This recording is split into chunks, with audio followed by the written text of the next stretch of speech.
Hey guys, welcome back to Doc Little Talks Comics, and this video is going to be our look at anticipated books that are coming the week of July 29th of 2026. So let's see what we have this week.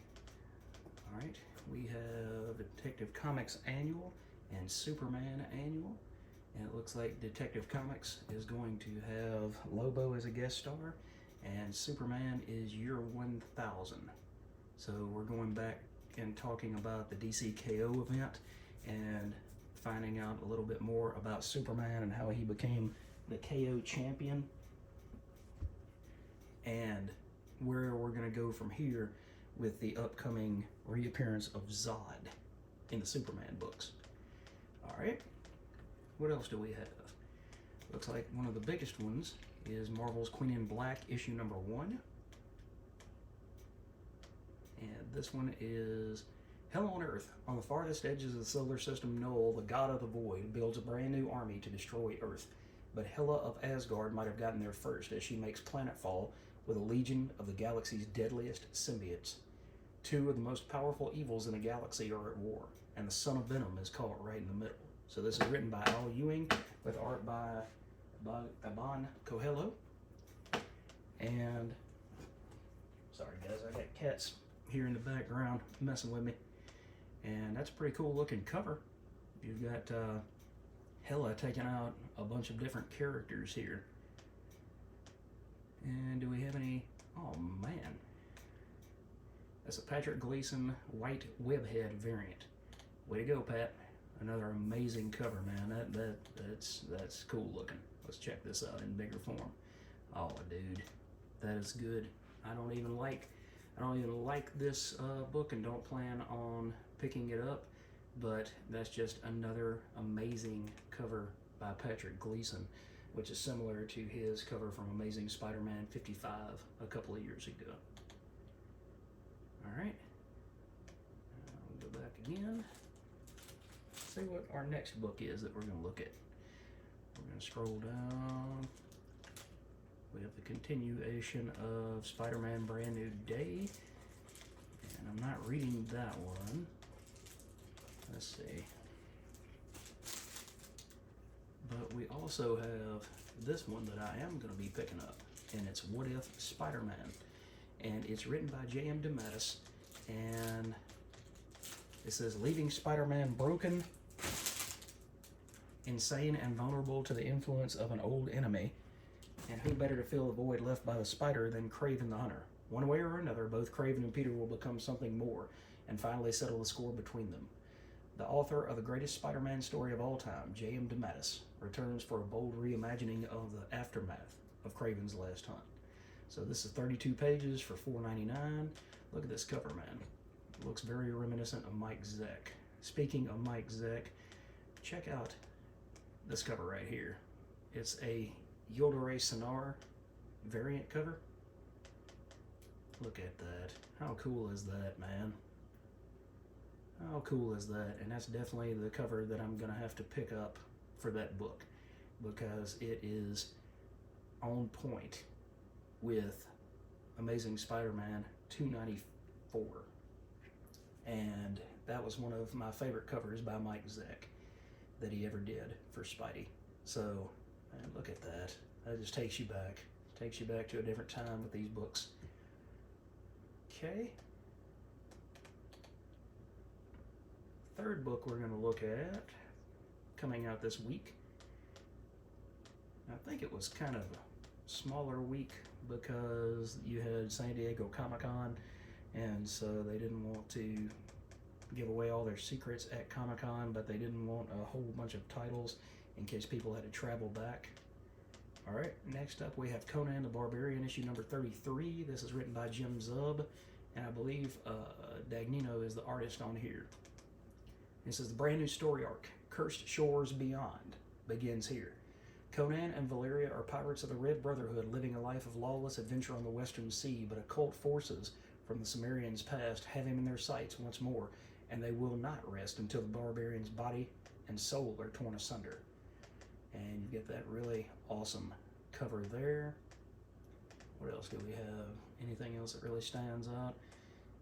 Let's see. There's the Roberto De La Torre Virgin variant.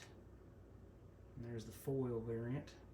So I should have known that De La Torre did that cover because it is absolutely top notch. The colors on it, the figure work. De La Torre is definitely the second coming of John Buscema. And in my opinion, I get that he's working for Titan right now, but I think they really should, Marvel really should push him to come over and do at least an issue or 2 or 5 of Fantastic Four, and then work on some Spider-Man, Amazing Spider-Man books and things like that, because we need somebody with this level of artistic integrity at Marvel right now. So they really need to get on top of that. All right, what else comes next? I like how this page refreshes to the top of the page, but not much I can do about that. Hey guys, let me know if Feral is still as strong as I think it is, because this is issue number 25, still written by Tony Fleeks with art by Trish Forstner and Tone Rodriguez. So let me know if you're still reading that book. I dropped off after the silent issue, issue number 21, but it seems like since they've had the stray dogs in there, it seems like it might have picked up a little bit of business. Okay, let's see. Like I said, to me, at least to me, it seemed like it was kind of a slow week that we've got stuff coming out. You've got Only the Savage Are Left, issue number 2. That was a Dark Horse book that came out last month. I think it was Zach Kaplan was the writer. And it says here, a cautious rider partners with a ruthless and unlikely ally in search of his missing true love. But as Ryder faces a mercenary, post-apocalyptic road, and the constant threat of infection by the monster virus, he must confront his past demons to determine who he will be in this high-stakes journey. So, I think it's only a mini-series. Yeah, Zach Kaplan and an artist, Stefano Raphael. And I don't think it's supposed to be an ongoing, but this has kind of got Walking Dead type vibes more so than White Sky did. So I enjoyed it, but unfortunately I had to cut my losses on some of these books, like I've talked about in previous videos, so I'm not going to be picking that one up. But if you do, let me know in the comments what you thought about it. Okay, let's do 2 more books and see if we can find 2 more winners here. Feral. Alright. Thundar the Barbarian. Okay. Unfortunately, The Eye Collector also got cut from the list. I thoroughly enjoyed that book. After Nathan's parents promise his eyes to the Eye Collector in exchange for making their dreams come true, Nathan discovers that he must protect his only friend Clara from the strange visitor who comes to his house at night. From the creators of Last Breeds and The Princess and the Dragon. And this is Jonathan Ball and GMB Kamachuk. And it was one of the most interesting books that I've read in quite some time.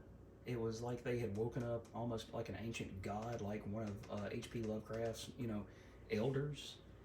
And I love that book, and I hate that I'm not going to be able to pick it up, but I think it's only a 5 or 6 issue mini, so further down the road I may go back and pick up the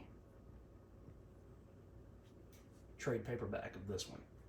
So let's see, 1 more book, guys. See if I can find another one worthy of giving it some screen time here.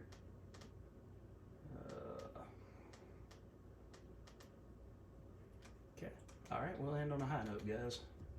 The Concrete, Stars Over Sand, issue number 2 by Paul Chadwick. And it says, Concrete awakens in the desert, his seared brain unable to put names to the terrifying objects in the sky. He picks a direction, and it's the wrong one. Maureen organizes searchers and frets about Concrete's irreplaceability as a father. This is part 2 of 5 of Concrete's journey through amnesia and paranoia, back to life, and the people that he loves. So, I don't know where my thing went, but it's trying to send me somewhere else, guys. But anyway, This book by Paul Chadwick is one of the most interesting ones that I've read in quite some time. And if you guys hadn't had a chance to check out Concrete, he is one of the most well thought out, well penciled and inked, well fleshed out independent characters that ever came from Dark Horse. So if you get a chance to check this out, do so. And again, this video was not sponsored by, but using leagueofcomicgeeks.com. So you can get all of your upcoming pulls set up there. You can go through there and see what's coming. You can find these solicits. You can pull these books and send them to your LCS if you want to. It's just a really, really great website now that Previews is gone. So check it out, guys. Thanks for joining me on this one. And hit me in the comments below with some books that you're looking forward to that maybe I didn't speak about, or maybe I just passed up on this video. But thanks again for your time, guys, and I'll catch you in the next video.